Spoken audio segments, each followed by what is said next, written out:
नवी मुंबईसाठी ऐतिहासिक दिवस.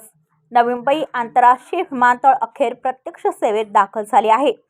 क्रिसमसच्या शुभमुहूर्तावर आज पहिलं विमान टेक ऑफ झालं असून पहिल्याच दिवशी तब्बल 30 विमानांचे उड्डाण नियोजित करण्यात आले होते. सकाळी ठीक 8 वाजता इंडिगोचं 6E460 विमान बंगळुरूहून नवी मुंबईत दाखल झालं. यानंतर 8:40 इंडिगोचं 6E882 विमान हैदराबादच्या दिशेने रवाना झालं. हेच विमान नवी मुंबई विमानतळावरून उड्डाण करणारे पहिलं विमान ठरलं.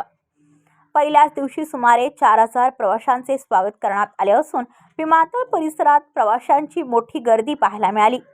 नव्या विमानतळावरून प्रवास करण्याचा उत्साह नागरिकांमध्ये दिसून आला.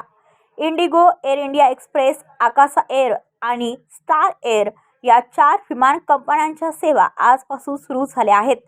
दरम्यान विमानतळाला दिबा पाटील यांचे नाव द्यावे या मागणीसाठी आगरी कोळी समाजाने पारंपरिक वेशभूषेत विमान प्रवास करत आपला आवाज बुलंद केला आहे.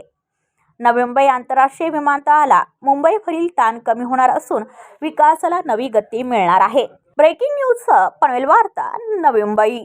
आपल्या परिसरातील बातम्या आमच्यापर्यंत पोहोचवण्यासाठी स्क्रीनवर दिलेल्या क्रमांकावर संपर्क साधू शकता. दूरध्वनी क्रमांक 8652414343.